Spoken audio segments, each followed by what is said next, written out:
selectividad.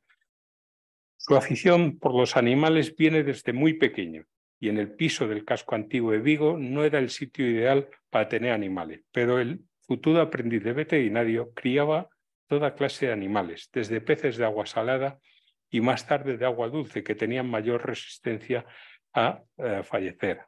Pájaros, tortugas, ásteres, conejos, y tuvo un perro pastor alemán que le regalaron a su padre. Y solamente pudo tener otro cuando tuvo su propio hogar con Yolanda. Al finalizar la selectividad comenzó la universidad y tuvo que ir a Lugo, una ciudad a la que nunca había estado. Le llevó su padre. Su tranquilidad se truncó cuando su padre le dijo unas palabras emocionadas. Fue ahí cuando comprendió que comenzaba una nueva etapa de su vida, acordándose de una frase que decía su padre: como la vida del estudiante no hay. ¿Qué razón tenía? Además, un mérito que considero importante es decir que el doctor Portela ha sido un poco autodidacta en el sentido de que no ha tenido ninguna influencia por parte de ningún antecedente ni familiar en nuestra profesión. Conozco perfectamente el excelente currículum académico del recipiendario y donde abundan sobresalientes y matrícula de honor, sobre todo en asignaturas relacionadas con la salud pública, como la higiene e inspección de alimentos, microbiología, toxicología y veterinaria legal, citología e histología, bioquímica, etc. Pero me llama la atención siempre que la afición por los animales le permitió sobresalir en una asignatura como era etología y protección animal, lo que se llama hoy en día bienestar animal, tan de moda. Además, su interés por aumentar conocimientos le hacían apuntarse como monitor de prácticas en todas las asignaturas que así lo tenían estipulado. Mantuvo durante la carrera una beca de estudios del Ministerio de Educación y otra beca de alojamiento en la residencia Eijo Garay de Lugo. Mi relación con Alberto proviene cuando cursaba tercero de veterinaria y se inició en la práctica clínica de patología general, en una explotación de vacas de raza rubia gallega. Cuando en mi clase pregunté quién quería venir a extraer sangre y desparasitar en una explotación de ganado vacuno, este voluntarioso estudiante se apuntó. Ese día sé fehacientemente que lo recuerda con cariño. A punto de salir a la facultad, tenía claro que quería formarse en principio como veterinario clínica y posteriormente en salud pública mediante una empresa privada.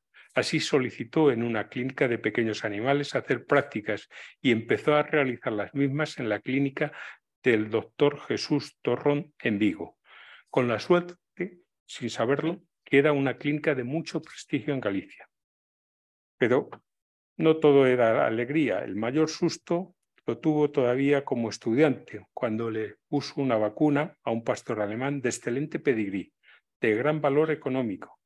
Pero al cabo de 15 minutos de salir de la clínica, vuelve su dueño con el perro en brazos. Pero los veterinarios le tranquilizaron, diciéndole que era un shock anafiláctico y así, inyectando adrenalina, el perro dio un salto y se recuperó. Eso le enseñó que hay que ponerse en el peor de los casos, aun pensando que la intervención es sencilla, y poner las medidas preventivas. Finalizado el año, mandó su currículum a varias empresas y una de ellas le informa que está interesada en este joven licenciado de escasa experiencia, pero con un excelente currículum, y se decide por ella, a pesar de cobrar bastante menos que otra empresa que también estaba interesada en sus servicios. Su motivo era claro: quería formarse como veterinario, como le había indicado el gerente de dicha industria, el cual buscaba un sustituto a su marcha. Dicho compañero no era otro que el ilustrísimo señor don José Lebodeiro do Barro, descanse en paz, académico de honor de la Academia de Ciencias Veterinarias de Galicia, veterinario de gran prestigio y, puedo decirlo personalmente, una excelente persona. Don José, al observar su currículum y hablar con él, se percató que era el joven veterinario con el que su perro había sufrido un choque anafiláctico hacía meses. Esto no fue óbice para que le hiciese una pregunta que marcará más tarde sus estudios de doctorado y el tema que hoy va a exponer. Le examina muy serio y dice: dígame todo lo que sabes sobre listeria. Después de tomar un tiempo, contestó y suponemos que bien, puesto que meses más tarde fue contratado. Después de haber sido seleccionado, entendió el motivo por el que se le hizo esa pregunta y no era otra de que se había producido un brote de listediosis esos días en una planta elaboradora de precocinados con graves repercusiones sanitarias y económicas. Finalizó la licenciatura veterinaria en el año 97 con tan solo 23 años y todos los años becado. Con 24 años fue jefe del laboratorio de microbiología de la empresa denominada Productos Congelados. Luego fue director de calidad, medio ambiente y prevención de riesgos laborales. Sus éxitos fueron llegando al departamento de calidad de la empresa que dirigía, destacando entre ellos elaborar y certificar los productos alimenticios con las distintas normas de calidad como son las normas ISO y BRC, así como la implantación de puntos críticos y las últimas técnicas de microbiología de los alimentos. Durante el año 2000 realizó sustituciones como inspector veterinario de la Xunta de Galicia, compaginando con la industria privada, y ya en 2008 renunció a la empresa por incompatibilidades. Pero su inquietud y buen quehacer le llevó a obtener el título de técnico superior en prevención de riesgos laborales. También realiza un máster de calidad y medio ambiente en 2009, con la consiguiente asesoría laboral de más de 650 horas.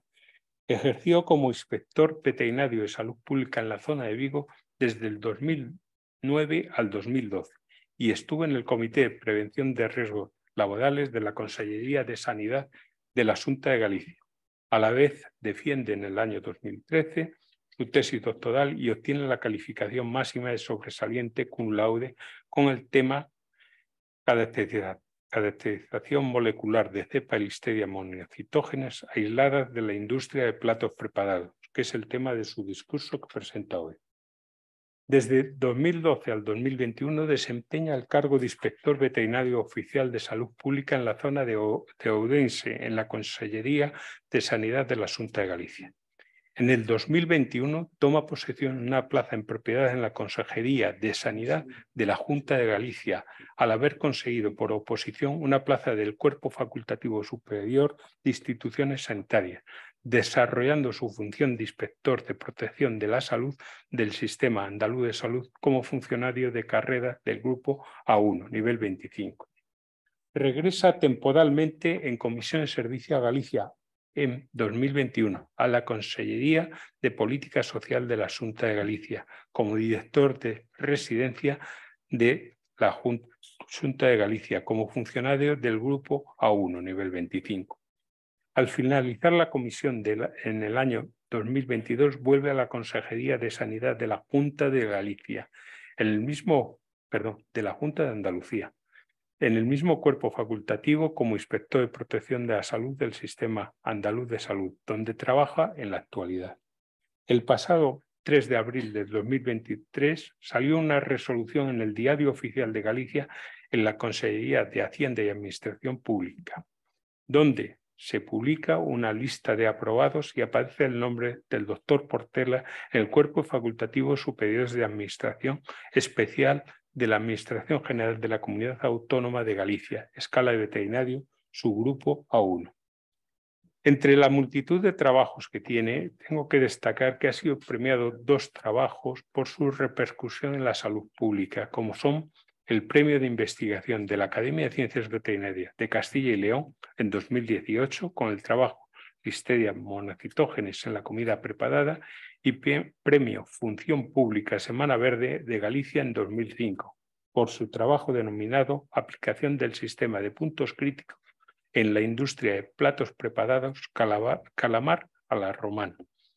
Además, el nuevo académico tiene una relevante faceta de escritor, ya que tiene publicaciones de historia de veterinaria, y voy a citar algunas de las más relevantes con sus correspondientes premios. Perdón.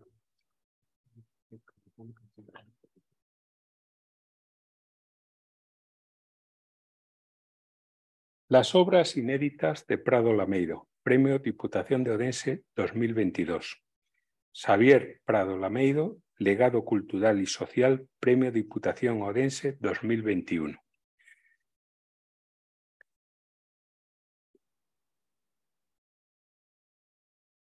Autor y editor del libro Misión Gallástegui, la mejora genética agropecuaria, 2016. Cruz Gallástegui, su aportación a Pontevedra con la Misión Biológica de Galicia y al desarrollo del campo gallego, publicado por la Diputación de Pontevedra en 2011 y Premio de Investigación Carmela Arias a dicho libro. Además, es titular de más de una veintena de publicaciones y comunicaciones a congresos nacionales e internacionales, referentes a la historia, la veterinaria y salud pública. También tiene artículos y entrevistas en prensa nacional y autonómica. Además, ha participado con diversas comunicaciones en congresos de historia. Al coincidir un Congreso Mundial de Historia en León, conoció en persona a don Miguel Cordero del Campillo, que le anima a formar una asociación de historia veterinaria en Galicia. Así funda con otros Isvega, Historia de la Veterinaria Gallega, en 2006. Y en 2008, dicha sociedad organiza el Congreso Nacional de Historia Veterinaria en el Parlamento Gallego de Santiago de Compostela, que era sede de la antigua Escuela de Veterinaria de Galicia, que cerró en 1924. Pertenece a la Asociación Nacional de Historia, siendo vocal de la misma y vicepresidente de ella desde el 2014 al 2022. Además, es presidente del Comité Organizador del Congreso Nacional y Congreso Iberoamericano de Historia Veterinaria, que se celebrará Dios mediante en Odense del 6 al 8 de octubre del presente año.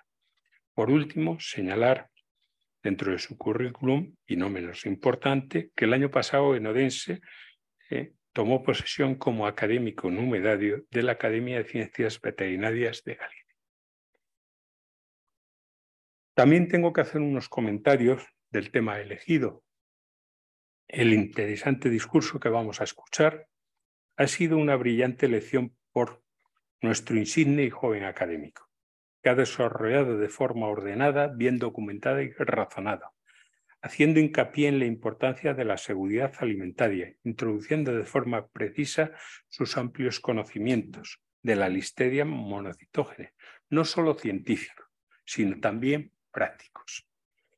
Y es relevante al haber escogido esta bacteria, puesto que desde hace más de 25 años trae de cabeza a todos los bromatólogos del mundo industrializado. Así, brotes en Canadá, 1981, California en 1985, Francia en 1992, Alemania 2007, Sudáfrica 2017 y 2018 y el último brote en España, con una afectación probable de más de 3.000 personas, aunque las muertes fueron 4, los abortos 7 y más de 242 personas fueron ingresadas. Esto le supuso una responsabilidad civil de más de 5 millones de euros al Ayuntamiento de Sevilla por haber sido responsable subsidiaria de revisar e inspeccionar la empresa Magrudis. Pero lo que pudo ser una tragedia aún mayor gracias al estado de alerta del Ministerio de Sanidad, a los laboratorios de referencia mediante la secuenciación del genoma completo, permitieron a los científicos detectar y definir mejor esos brotes, así como la aplicación de estudios epidemiológicos de las distintas profesiones sanitarias que ponen el valor en la significación de One Health, una salud, y donde los veterinarios tuvimos una labor esencial en el diagnóstico del brote. El doctor Portela Vázquez refleja con certeza que estos brotes son los más temidos en la industria alimentaria, sobre todo en alimentos preparados y listos para el consumo directo como fue la carne mechada de cerdo. Pero hay que no solamente vigilar la materia prima, sino vigilar las harinas y los mises que se emplean en el rebozado o empanado del producto final.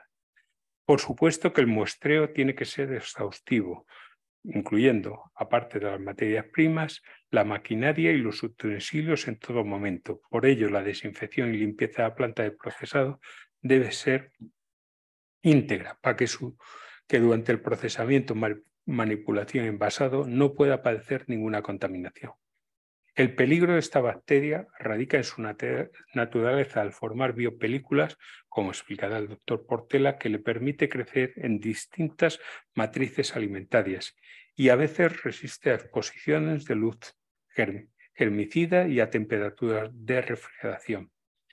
También en su exposición indica la importancia que tiene la empresa alimentaria, ya que es la responsable de determinar la vida útil del alimento hasta el momento del consumo, ya que a veces se establecen periodos excesivamente largos que van a poner en peligro la posibilidad de una contaminación microbiana.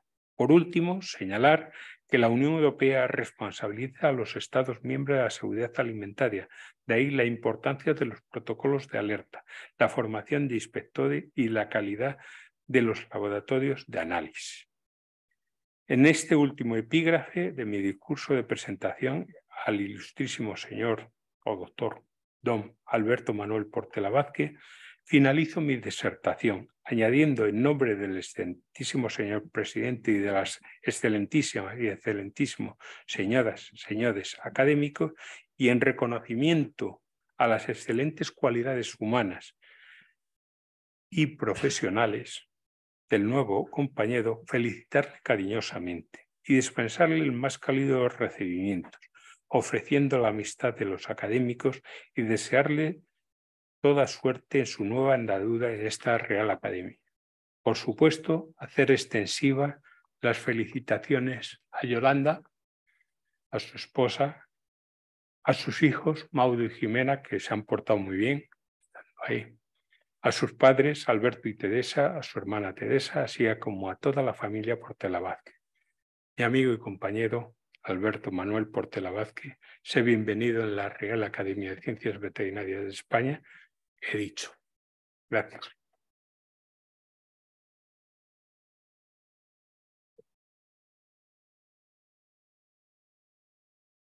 Muchísimas gracias, profesor José Luis Benedito Castelletto. Y a continuación tiene la palabra el doctor don Alberto Manuel Portela Vázquez, que dará lectura a su discurso de ingreso titulado Listeria monocytogenes, la bacteria más temida en la industria alimentaria.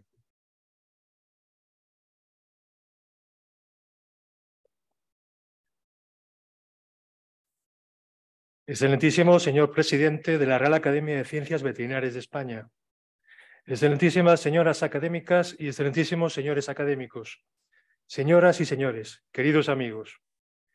Mis primeras palabras en este acto son de agradecimiento a los miembros de la Real Academia de Ciencias Veterinarias de España, que tuvieron a bien aceptar mi elección como académico correspondiente de la sección cuarta, Alimentación, Nutrición y Veterinaria de Salud Pública. El significado que supone para mí ingresar en la Real Academia va más allá del inmenso orgullo y privilegio que siento al formar parte de uno de los máximos exponentes de las ciencias veterinarias de nuestro país, al aglutinar el conocimiento de las diferentes disciplinas que conforman la profesión veterinaria en toda su plenitud y diversidad.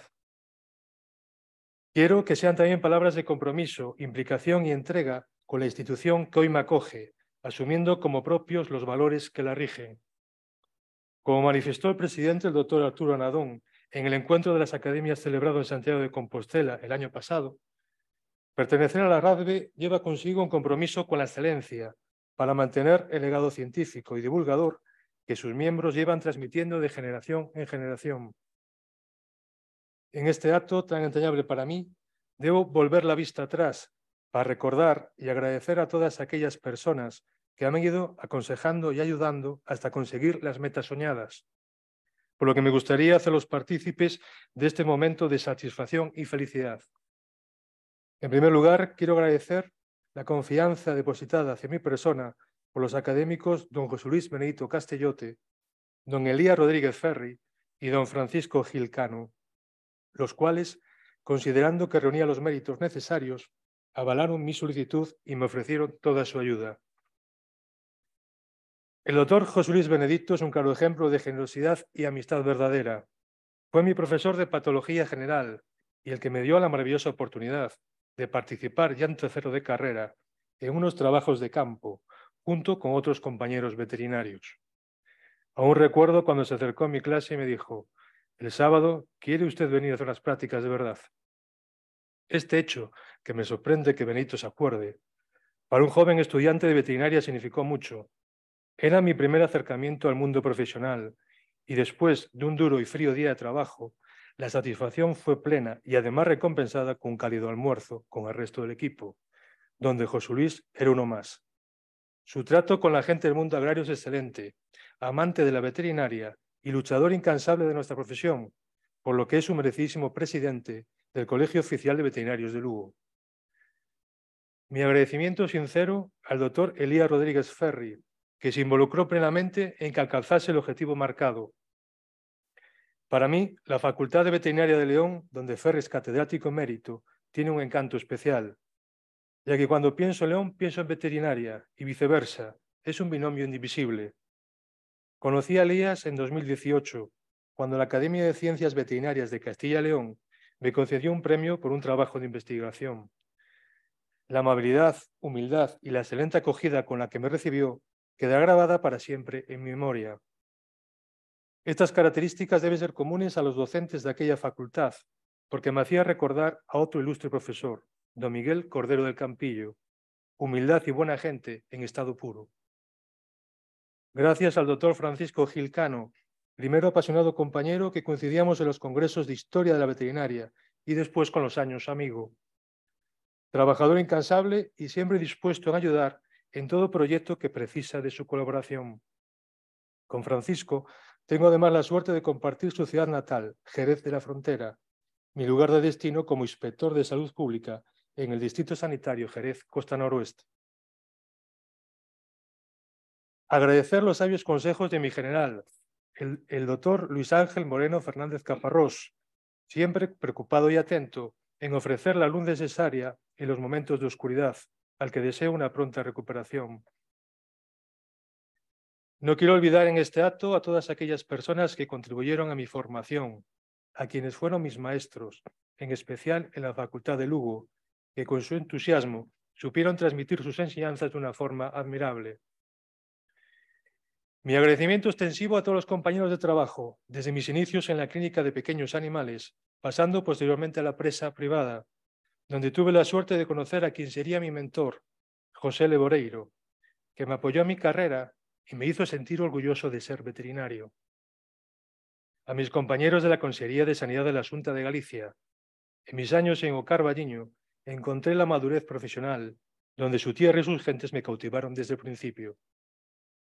Por supuesto, gracias a mis compañeros del Distrito Sanitario de Jerez, que me recibieron con los brazos abiertos e hicieron más fácil nuestra adaptación a su maravillosa tierra, dulcificando nuestra morriña tan propia de los gallegos.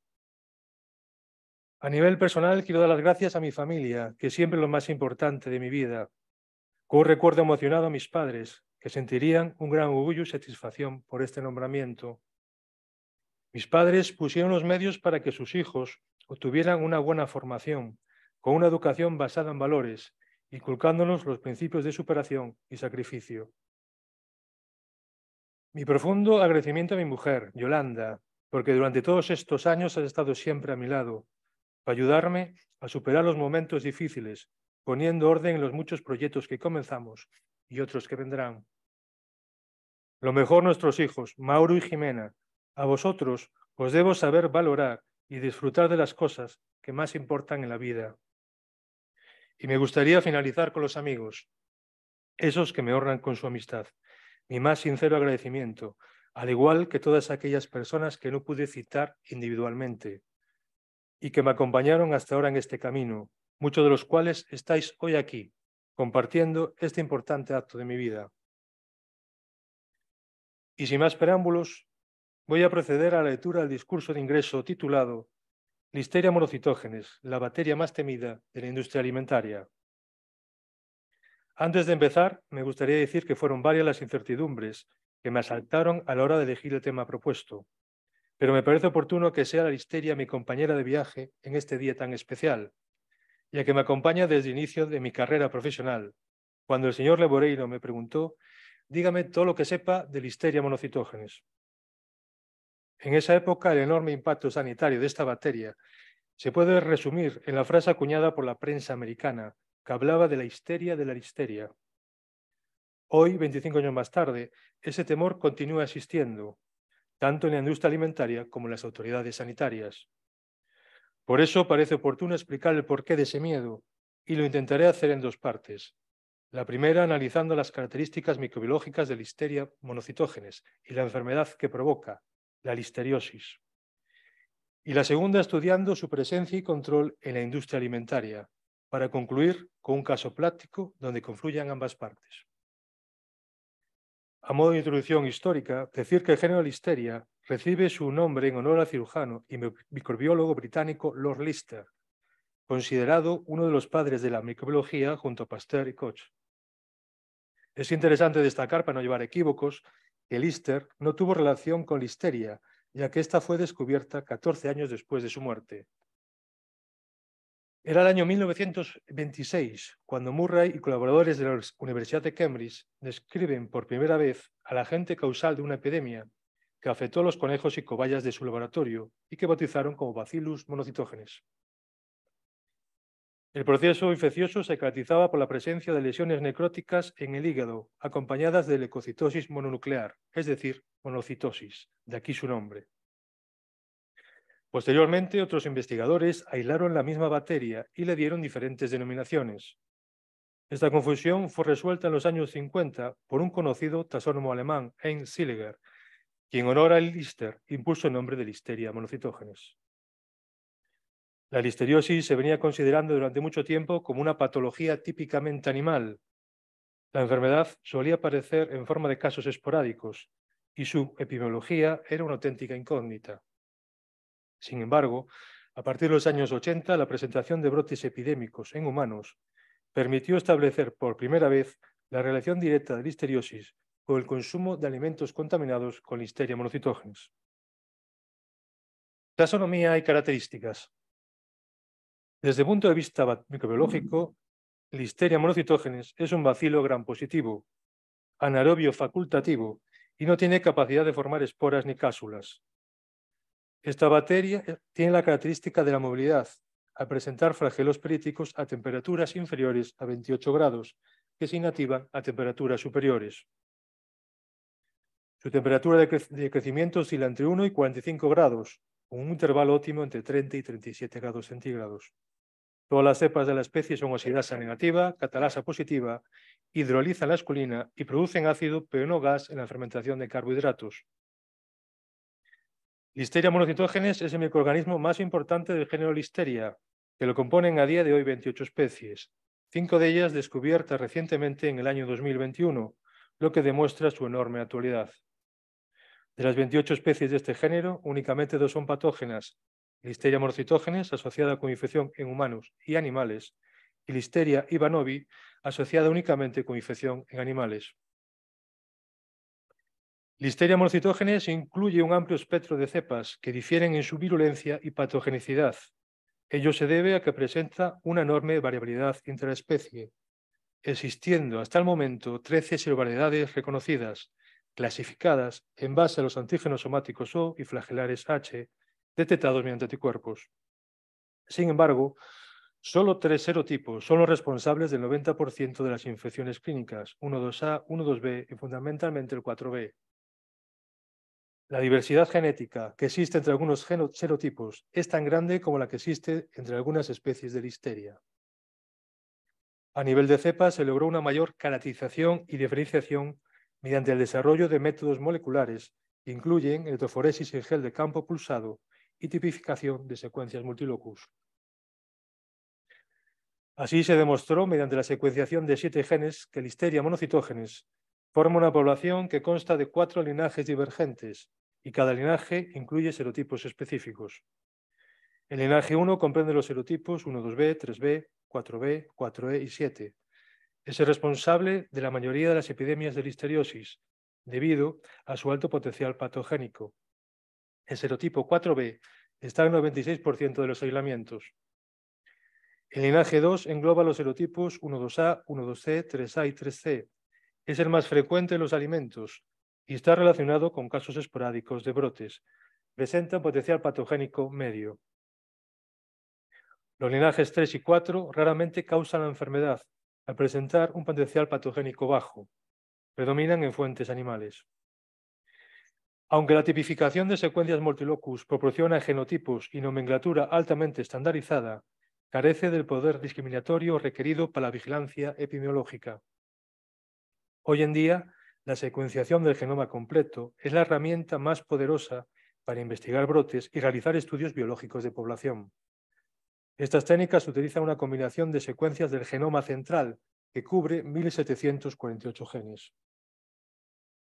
Los aislamientos que pertenecen a grupos de cepas genéticamente muy similares son llamados complejos clonales. Patogénesis y ciclo infectivo. Listeria monocytogenes es un patógeno facultativo intracelular que penetra en el interior de la célula induciendo su propia fagocitosis. Esta queda englobada en un fagosoma del que escapa rápidamente por la acción de la mulisina y dos fosfolipasas. Una vez en el citoplasma, inicia su multiplicación y el proceso de motilidad intra e intercelular por polinización de la actina. La bacteria pasa así a las células continuas, donde reinicia un nuevo ciclo. Su proceso infectivo es peculiar, ya que cuando un patógeno entra en nuestro organismo, las células del sistema inmune se activan, lo persiguen y destruyen. Pero Listeria monocytogenes no solo es capaz de resistir la voracidad del macrófago, sino que incluso puede invadir otro tipo de células no fagocíticas. Así, cuando ingerimos alimentos contaminados con Listeria monocytogenes, estas son captadas por los enterocitos o las células M próximas a las placas de Peyer en el intestino delgado, multiplicándose luego en las células fagocíticas. Las bacterias son transportadas por los macrófagos del intestino a través de la circulación sanguínea y linfática, al hígado o al bazo, donde son destruidas por los neutrófilos y las células de Kupffer. Pero, si la respuesta inmune es inadecuada, las listerias se multiplican en los hepatocitos y en los macrófagos y son llevadas por la sangre a varios órganos diana, especialmente al cerebro y al útero, provocando sintomatología distinta según el órgano afectado, como veremos más adelante. Reservorios y modo de transmisión. Listeria monocytogenes es una bacteria ampliamente distribuida en el medio ambiente. Su principal hábitat es el suelo y la materia vegetal en descomposición, en la cual sobrevive y crece como saprófito. Otros importantes reservorios del microorganismo lo constituyen el forraje, el agua y los ensilados, utilizados en la alimentación animal. Por eso la incidencia de listeriosis es alta en los animales de producción, así como su papel de reservorios, lo que provoca la diseminación del patógeno a través de las superficies o maquinarias de las industrias agroalimentarias, como por ejemplo los equipos de ordeño, o directamente a través de sus productos como la leche o la carne.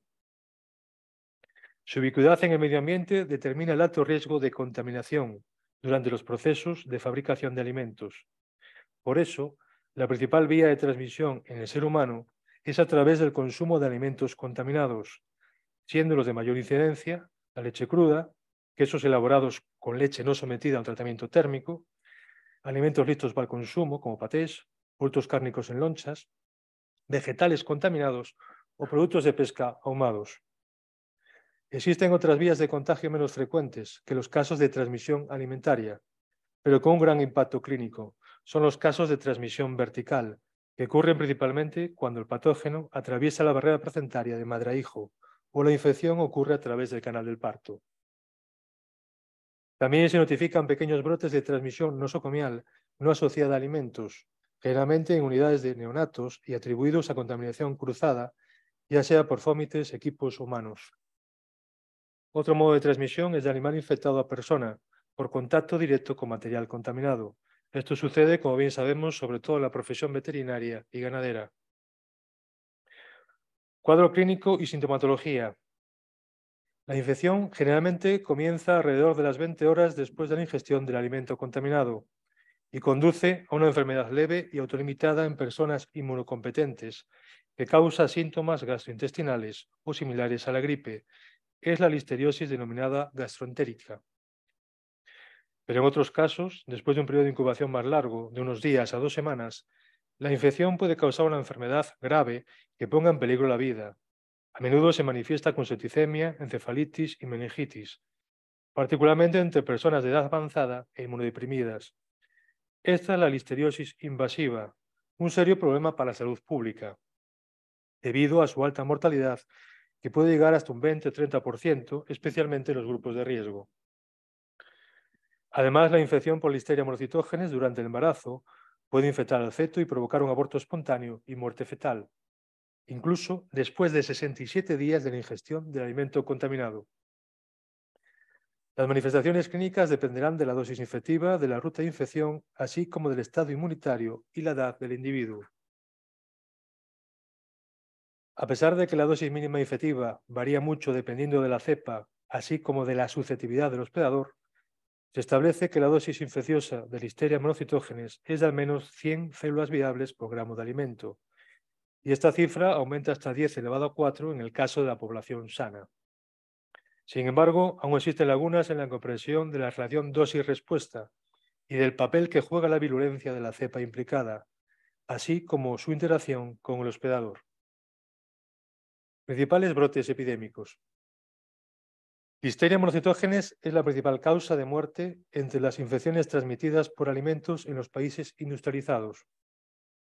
Si hacemos un repaso histórico de los principales brotes ocurridos a nivel mundial, nos encontramos con que el primer brote bacteriológicamente confirmado de listeriosis transmitido por alimentos fue en Canadá en 1981.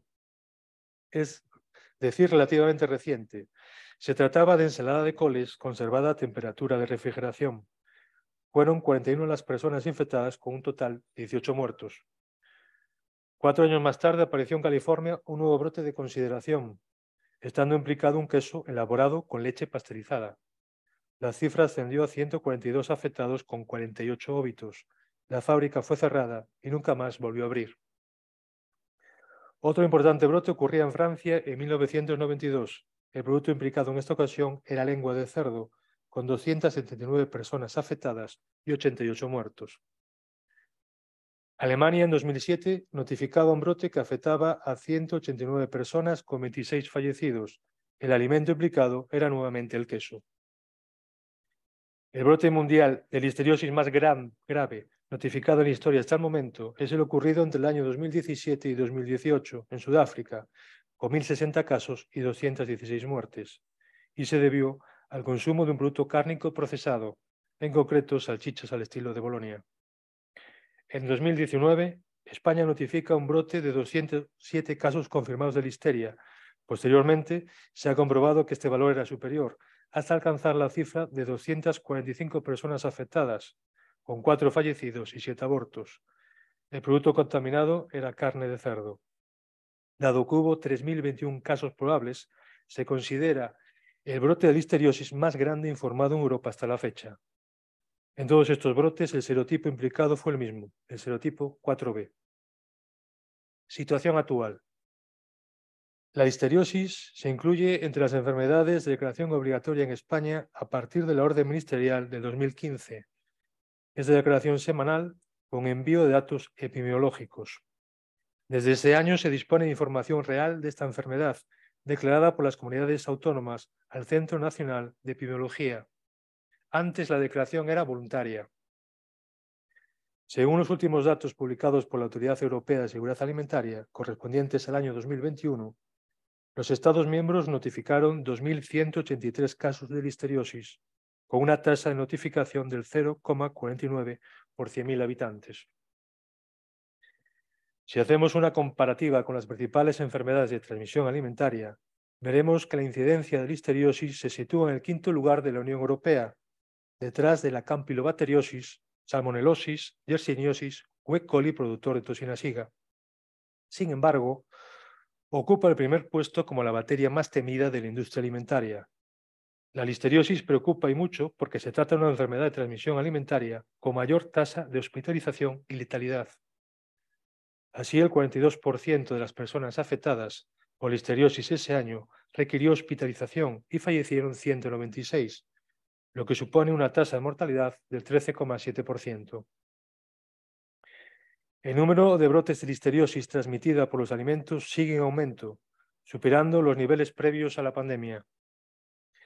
Los 23 brotes causados por Listeria monocytogenes en la Unión Europea en el año 2021 fue el número más alto jamás informado hasta la fecha. Si ahora hay más problemas asociados a listeria que décadas atrás, es en parte porque se analiza y diagnostica más y mejor que antes. Esto podría estar relacionado con el mayor uso de técnicas de secuenciación del genoma completo, que permiten a los científicos detectar y definir mejor los brotes. A eso hay que añadir que cada vez disponemos de una mayor cantidad de alimentos listos para el consumo directo, que son los que entrañan más riesgo. aunque el principal motivo que explica esta situación es el envejecimiento de la población, dado que las personas mayores son especialmente vulnerables a la enfermedad. Presencia de listeria en la industria alimentaria. La listeria monocitógenes supone un problema grave para las empresas alimentarias, ya que su control en las plantas de procesado conlleva una gran dificultad.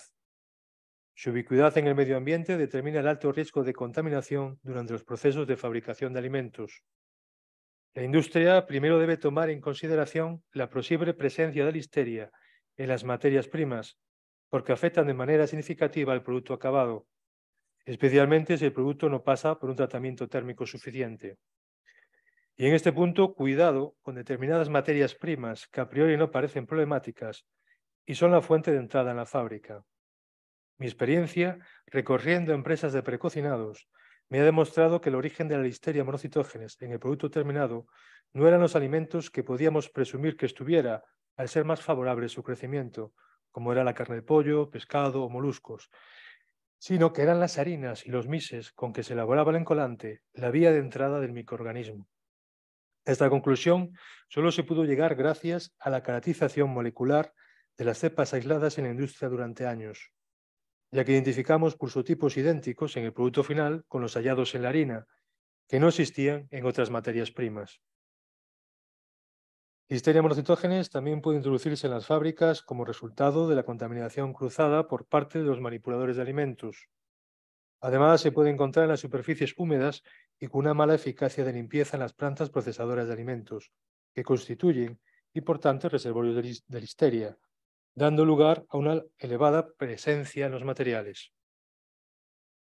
Así, las superficies de los utensilios y los equipos en contacto con el producto en las fases finales del proceso tienen una gran relevancia como fuentes de contaminación por listeria.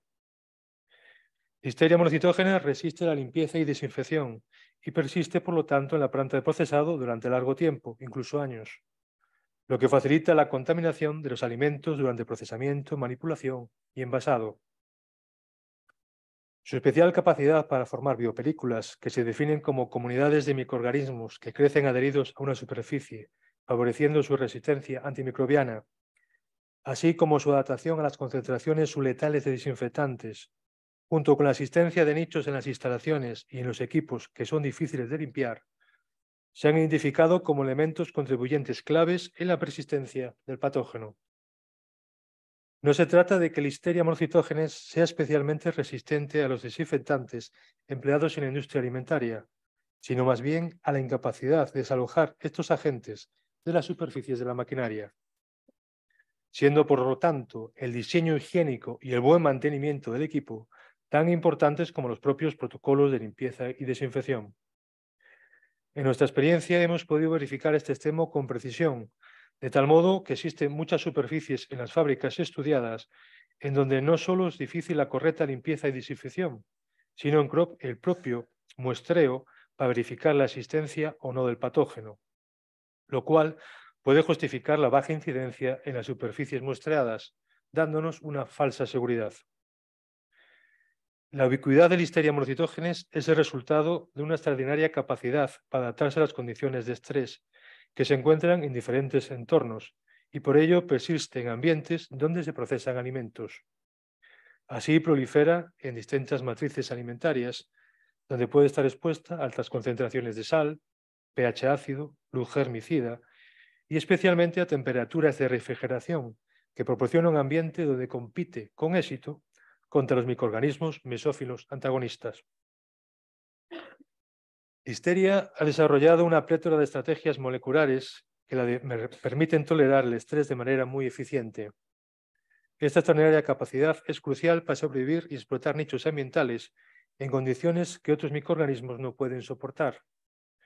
Por ello, su control en la industria cobra una enorme importancia desde el punto de vista de la higiene alimentaria y su estudio debe estar muy presente en los planes de análisis de peligros y puntos de control críticos. Control de Listeria monocitógenes, criterio de seguridad alimentaria.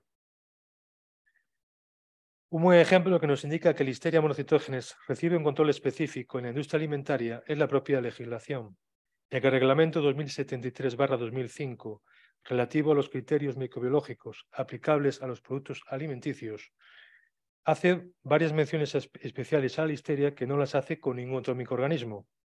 Así, en el artículo 3, dice que los explotadores de las empresas alimentarias realizarán estudios para investigar el cumplimiento de los criterios microbiológicos a lo largo de toda la vida útil.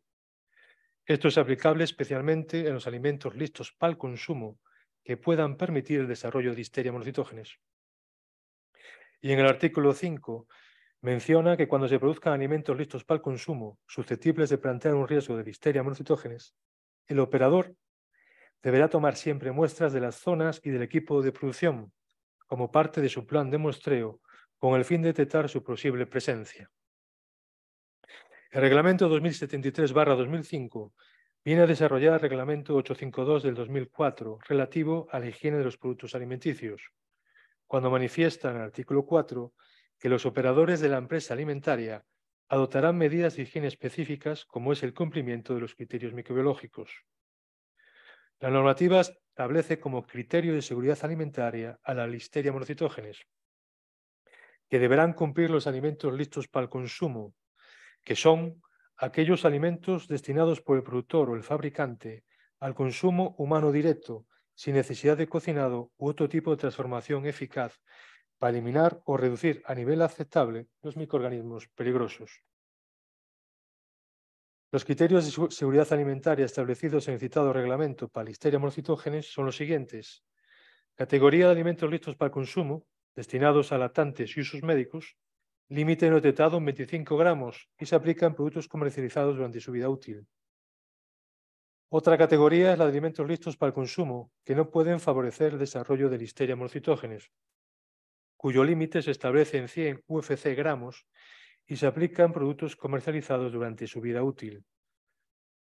Se considera que pertenecen a esta categoría los productos con pH menor o igual a 4,4 o actividad de agua menor o igual a 0,92. Productos con pH menor o igual a 5 y actividad de agua menor o igual a 0,94. Es decir, aquí se deben cumplir las dos condiciones al ser menos restrictivas que antes. También pertenecen a esta categoría los productos con una vida útil inferior a 5 días y aquellos productos que estén justificados científicamente. La tercera categoría es la de alimentos listos para el consumo, que pueden favorecer el desarrollo de Listeria monocytogenes. Y aquí establece dos situaciones. La primera, si el fabricante puede demostrar que el producto no supera el límite de 100 UFC gramos durante su vida útil, este será su límite en n igual a 5. Segunda, si el fabricante no puede demostrar que el producto no supera el límite de 100 UFC gramos durante su vida útil, el límite es no detectado en 25 gramos y se aplica en un momento distinto a las tres categorías anteriores, ya que se aplica en productos antes de que hayan abandonado el control inmediato del explotador de la empresa alimentaria. El operador económico es el principal responsable de la seguridad alimentaria de los productos que comercializa, y la vida útil de un alimento es clave en esta premisa, ya que se define como el periodo de tiempo en que el alimento es seguro. Por lo tanto, el explotador de la empresa alimentaria es el responsable de determinar la vida útil de sus productos hasta el momento del consumo. Pero en ocasiones esta caracterización no es lo correcta que debería ser, y en esos casos el alimento dejaría de ser seguro, sobre todo si es favorecedor del crecimiento de Listeria monocytogenes. La normativa europea establece que los Estados miembros velarán por el cumplimiento de la legislación alimentaria y controlarán y verificarán que los explotadores de empresas alimentarias cumplen los requisitos pertinentes a la legislación alimentaria. En España, estos controles oficiales los realizan inspectores de salud pública, donde el 80% de estos profesionales son licenciados en veterinaria. Una labor silenciosa y, por desgracia, desconocida para la sociedad española. Para finalizar, me gustaría exponer un caso real acontecido en 2019, de sobra conocido por su impacto mediático. Es el caso de la carne mechada. He analizado este brote de Listeria monocytogenes con sumo interés, al ser el más grande ocurrido en España. Su análisis nos servirá para obtener conclusiones y sintetizar todo lo comentado anteriormente. La primera conclusión es que la Listeria monocytogenes fue capaz de superar la primera barrera del sistema sanitario, ya que los hospitales de Andalucía empezaron a recibir enfermos con una sintomatología compatible con la listeriosis. Ante la sospecha clínica, los profesionales sanitarios procedieron a recoger muestras, principalmente en sangre, pero también en líquido cefalorraquídeo, placenta y heces. La mayoría de los casos notificados eran personas sanas con una media edad de 44 años. La listeriosis invasiva fue el desenlace clínico más frecuente según los resultados microbiológicos detectados en sangre, y los síntomas gastrointestinales fueron las manifestaciones más habituales. La segunda conclusión es que una buena encuesta epidemiológica ayuda y mucho a encontrar el origen de la contaminación. Durante el periodo del brote se investigaron 3.582 casos sospechosos. De ellos, 245 fueron confirmados y 3.021 probables. Se excluyeron 316 por no cumplir con los criterios de definición de caso. De los casos confirmados, el 95% fueron entrevistados dentro de las 48 horas. El 94% de los entrevistados informaron que habían comido carne de cerdo mechada y el 64,5% que habían consumido ese alimento de la misma marca comercial. Como uno de los primeros casos confirmados ocurrió en una tienda de comestibles, la investigación de rastreo en ese establecimiento realizada por los servicios veterinarios de salud pública apuntó a una instalación específica como el origen de la intoxicación. La tercera conclusión es que siempre hay que confirmar el producto sospechoso con análisis microbiológico. Gracias a ello se dictaminó que el alimento contaminado fue carne de cerdo mechada, un producto listo para el consumo directo, sin necesidad de tratamiento térmico. Un alimento que puede favorecer el crecimiento de Listeria monocitógenes, al tener la carne cocida a un pH próximo a 6 y una actividad de agua entre 0,98 a 0,99. En el laboratorio se cuantificaron las unidades formadoras de colonia por gramo de Listeria monocitógenes. En 42 muestras de alimentos se encontraron valores entre 987 y 52 millones UFC gramo, muy por encima del límite de seguridad establecido por la normativa de la Unión Europea, que son 100 UFC gramo, y por lo tanto refleja un alto grado de contaminación. Cuarta conclusión, las técnicas moleculares son esenciales para trazar las fuentes de contaminación. Por eso las cepas aisladas de Listeria monocitógenes se analizaron genéticamente y se comparó su genoma, definiendo como aislados potencialmente relacionados aquellos con 4 o menos diferencias en el perfil alélico. Paralelamente a este brote y que dificultó su control, hubo otras 2 alertas alimentarias por Listeria monocitógenes en Andalucía.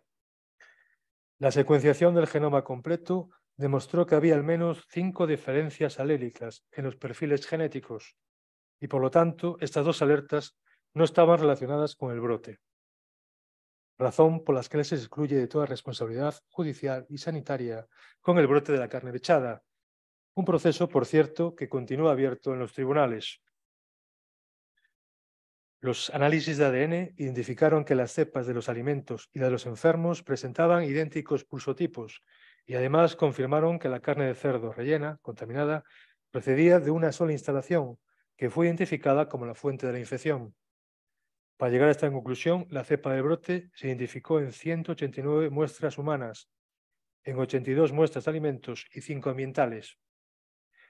A raíz de los resultados del Centro Nacional de Microbiología, se pudo determinar con precisión e inequívocamente que la cepa detectada en todas las muestras clínicas y de alimentos, salvo en 4 de ellas, eran de la serovariedad 4B, CT 8466.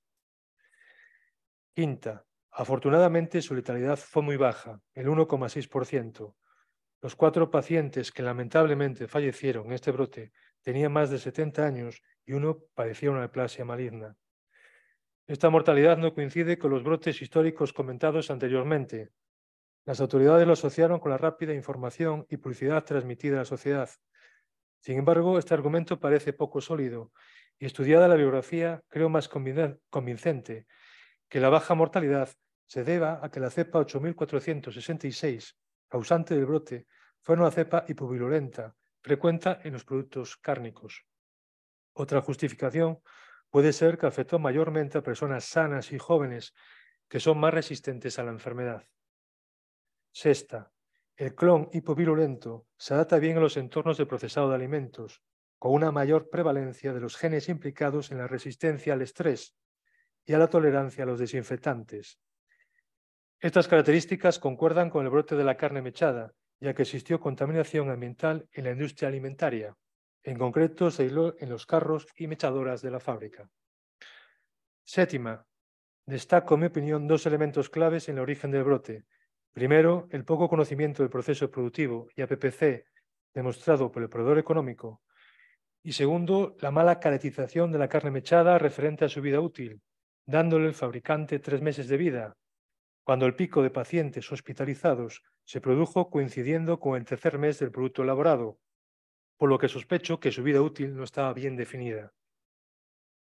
Y termino mi discurso con la esperanza de haberles convencido de que la listeriosis es una enfermedad bacteriana grave de transmisión principalmente alimentaria y en contra de lo que se podía pensar por el aumento de los controles sanitarios y la tecnología alimentaria, la listeriosis no retrocede sino que aumenta, por lo que la implicación de los profesionales veterinarios es y será crucial para que podamos controlar esta enfermedad y limitar sus devastadores efectos, tanto en la salud pública como en la industria alimentaria. He dicho.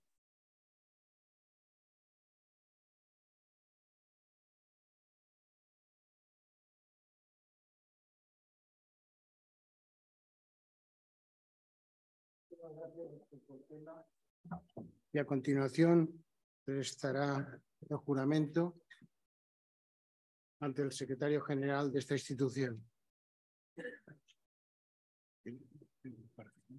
No.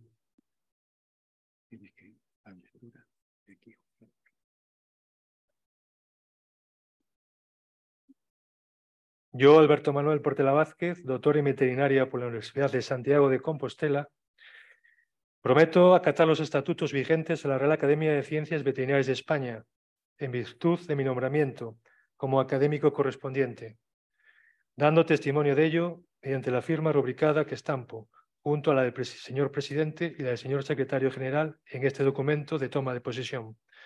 Madrid, a 29 de mayo de 2023.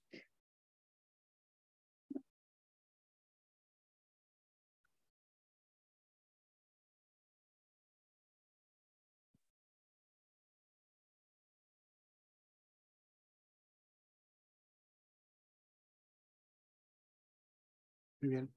Pues a continuación se va a proceder a la entrega de la medalla.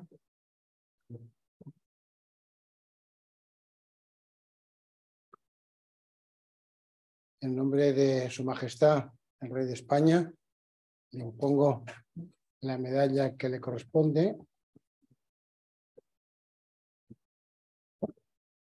Y el diploma acreditativo. Ya a su voluntad quedará escrito a la sección cuarta, Alimentación, Nutrición y Veterinaria de Salud Pública. Enhorabuena.